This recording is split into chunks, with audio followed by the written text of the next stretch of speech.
Day and players, coaches talking about a lack of rhythm. Kind of heard that from fans this week.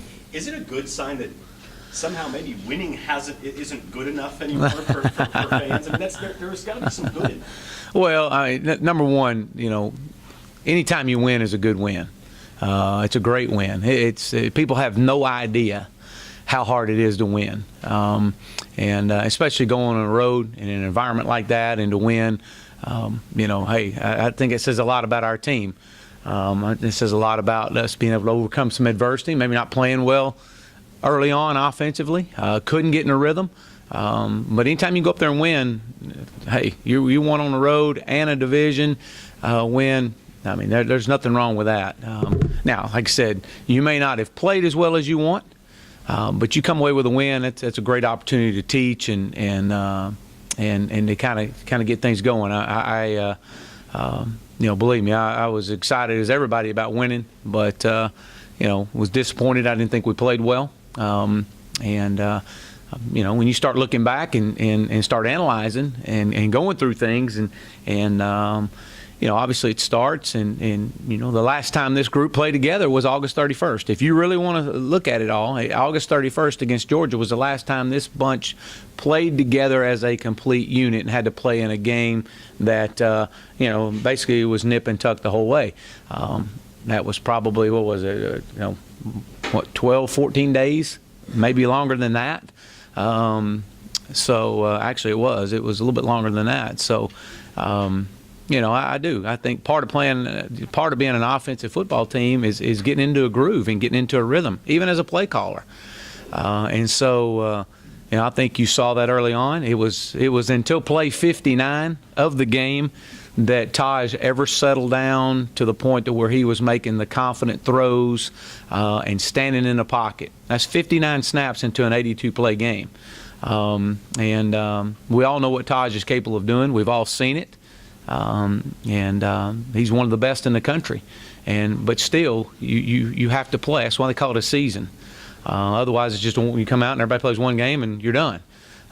So that's why you want to see your team get better as the year goes.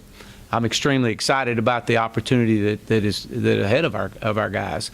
We haven't played our best football. We've done some good things, but we haven't played our best football. And that's a great opportunity for me as a coordinator and for our offensive football team to get better and to coach them hard. And I can promise you we do that. How do you work on rhythm? I mean, no, you don't. You can practice all you want. Okay. You can practice for 22 straight days. And until you get into a live game situation where you're on a consistent pattern and a consistent routine, or whether you're playing every Thursday night or Friday night or Saturday night, it's not going to happen. And so the great thing about this now is for the next 6 straight weeks, you're into a routine. And so that's what's good to see. So it'll come. The biggest thing you can do is you can't press, and Taj doesn't need to press. Like I said, we know what Taj is capable of doing. I mean, it's very uncharacteristic of him to miss the deep balls that we had the other night. And going back and looking at it and looking at his mechanics, and it wasn't all on him. He had some protection issues up front, but he was also trying to it was just as if he was just trying to place the ball instead of just throw the ball. But that'll come. What have you seen out of Wake Forest? I'm sure you've looked at. Yeah, defensively they're running the 3-4, same thing they've ran the last couple of years since I've been here. They've got 8 guys returning, actually 7 guys returning back off their team. Some of those guys, I think there's 3 or 4 of those guys are now into their 3rd year as a starter. Again, it's a great opportunity for us to get better. To come out and to perform, our guys are going to be ready to go. They're going to be excited to get back out there and to get into that rhythm and to get into a groove and kind of to improve. So. How do you deal with Keita Whitlock, their nose guard, who's kind of undersized but just seems always around? Great player. This guy's a 3-year starter, I believe, and plays just hard every play. I mean, this guy plays relentless every play. He's definitely somebody that has caused some problems against other teams. Has caused some problems with us over the last couple of years. You got to put a body on him, but he's very elusive. He'll spin. He does a good job on his movement. Very good player, and obviously we have to have him accounted for. What were your impressions of how the freshman wide receivers handled themselves in their first ACC game Thursday? I thought that their effort was good. I thought they played fast. They played hard. Still struggling with some of the small details, just some stance issues and alignment issues, but that'll come with time. But definitely getting better. But the lines played, any concern for you with others? Well, again, going back, I think you look at it in of any group you have, that group has got to play together. They have to. That you've got to find the right continuity there. Whatever that right continuity is, whatever the right five is, we got to find that five, and they've got to stay in there, and we got to be consistent. And so obviously we've got we've tried some different combinations to try to get some guys hadn't quite played to the capability they played to last year, and some guys are playing better than they did last year. Again, I think it presents a great challenge for us, but it's wide open.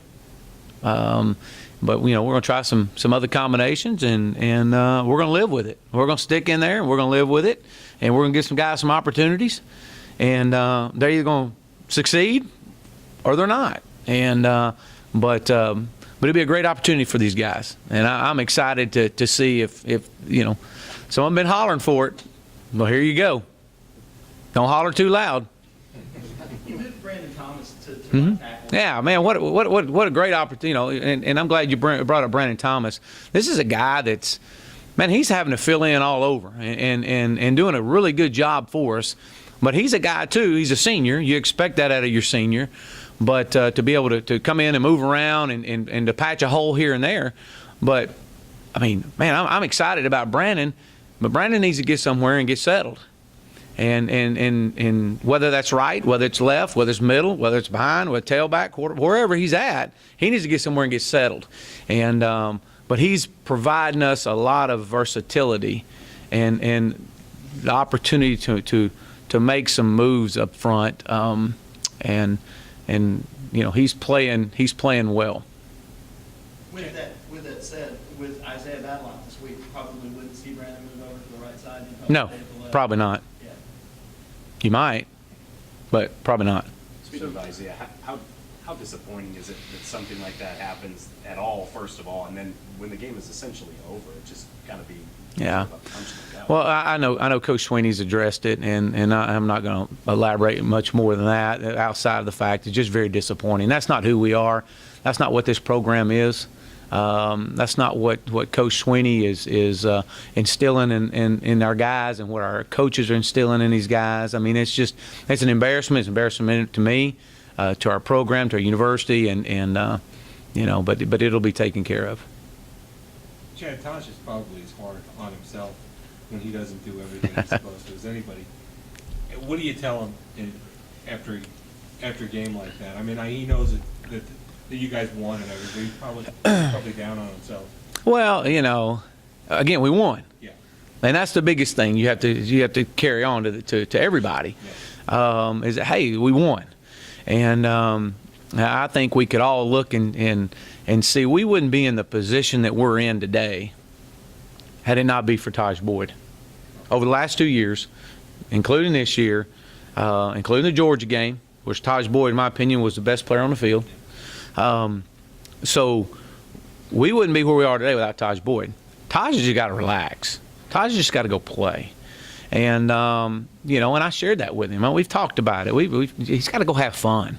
And it's as if he just is putting so much on himself that the little things are slipping with him. And that's, again, that's a credit. He's a great competitor, and he wants to be perfect, and he wants to make every throw, and he wants to do it all. And, at some point you just have to just relax and go play and have fun. And I think that's something that he's got so much on him. He feels like he has so much on him. He's just not having any fun with it. I mean, he is, but he's not. I mean, it's not much fun when he overthrows a deep ball pass, when he knows he's sitting here going, what's happening. But go back and do the little things. Go back and recheck your mechanics, recheck your footwork, and just loosen up. I mean, those things, even on the sidelines during the course of the game, I was talking to him. There wasn't any concern, or wasn't any being upset with him, it was, hey, tell me what you want me to do. Is there anything, Taj, you want me to go to that would kind of settle things in? And he's like, Coach, I got it. And it's just, and after he watches film of himself, he's just like, Coach, it's one of them nights. And you know what? When a guy hadn't played, he played a quarter and a half. He played 22 snaps in the second game of the year. Outside of that, he didn't play again until August 31st. I don't care who you are. It's hard to get in and at that position and to settle in and sustain, anything. But I will say this, from play 59 to play 82, he played extremely well. He led us to 2 back-to-back scoring drives, and that was good to see. So I'm excited about what I saw the last bit. Now, obviously, we got to correct some stuff up front, and we will. There's a lot of playmakers on the field in the bowl game against LSU that are no longer there. That combined with that layoff you're talking about, I think more difficult maybe than you and Taj envisioned. Oh, I don't know if it's more difficult. I love our schedule. I think it's setting up perfect for us, and I'll tell you why. I think it's gonna gel at the right time. And if we were 3-0, which we are, but if it was 3-0 with huge blowouts, to be able to coach them hard, while we would do that, it would be hard for those guys to realize the mistakes that could be made, and or that they may have a tendency to overlook some things. We're 3-0, and we hadn't played up the last 2 games. I should say we hadn't played to the capability offensively that we need to play at. The second game, understandably, the way the game came out. This last game, it was till late in the game till we kind of started getting some things going. But so the way I look at that is it's going to provide us an opportunity to peak at the right time and not peak too early.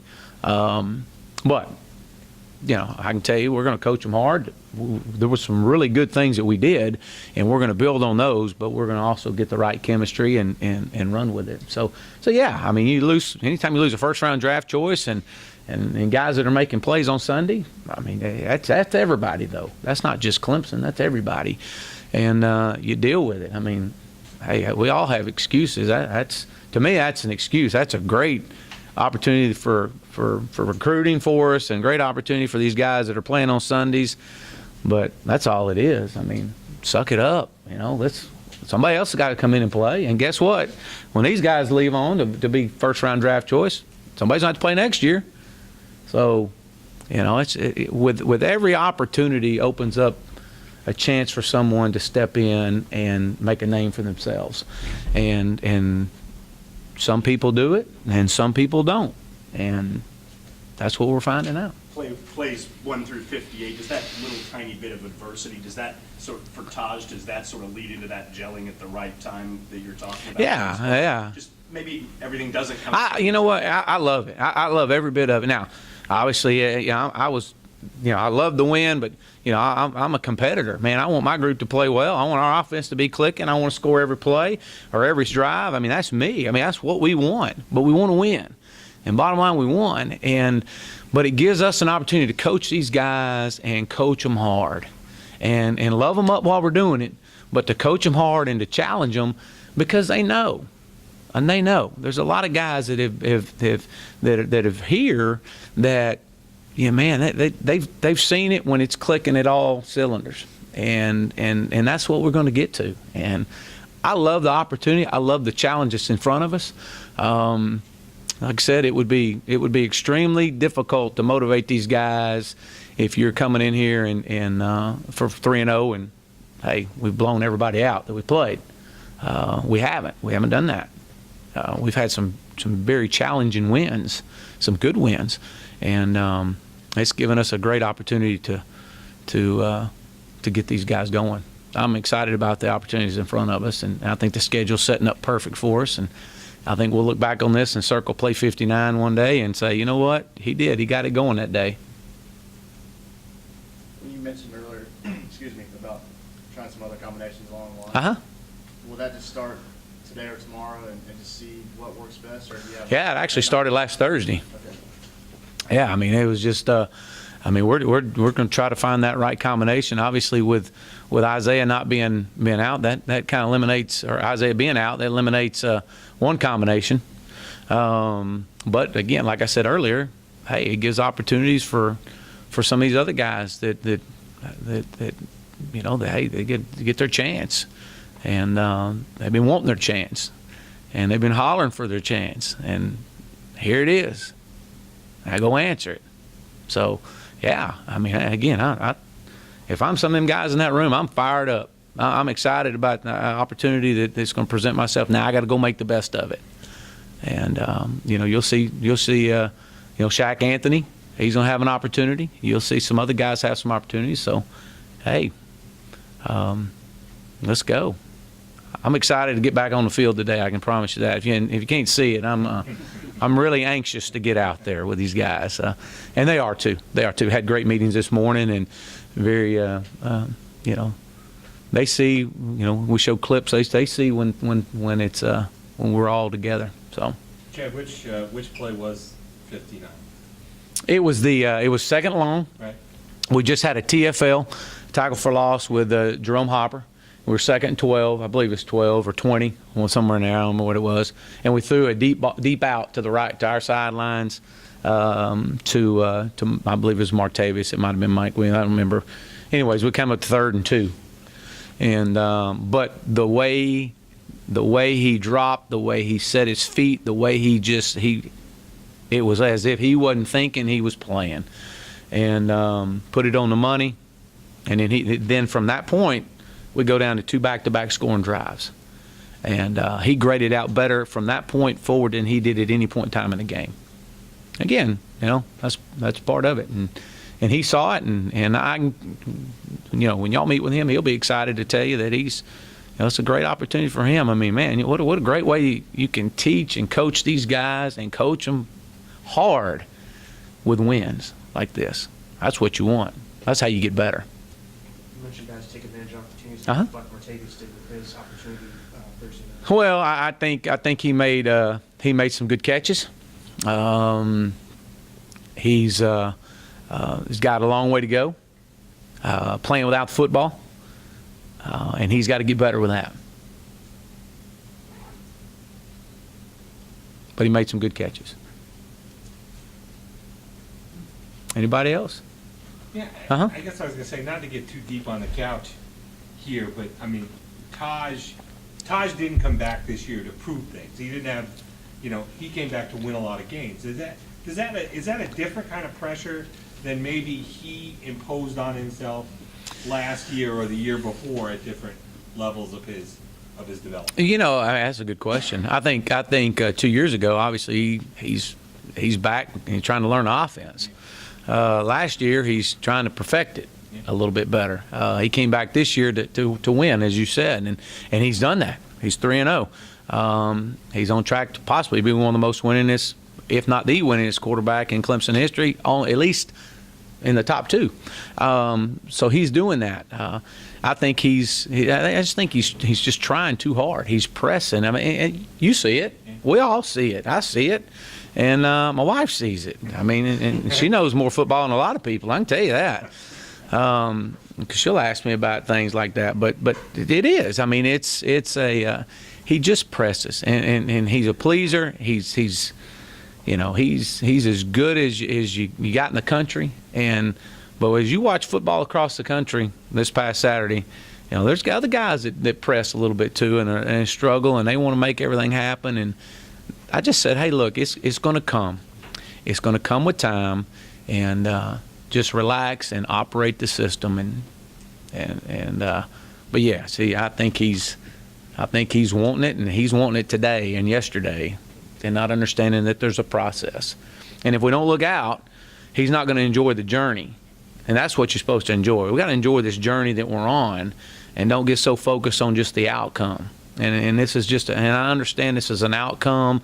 You know, there's got to be this, and man, there's a journey along the way. There's a learning curve along the way that you go through. He also came back to improve his footwork. He also came back to improve his defensive skills, his ability to read coverages, and those are things he's working on as well. So, you know, Taj Boyd is the least of my concern right now. I can promise you that. He's going to be just fine, and because he's a competitor.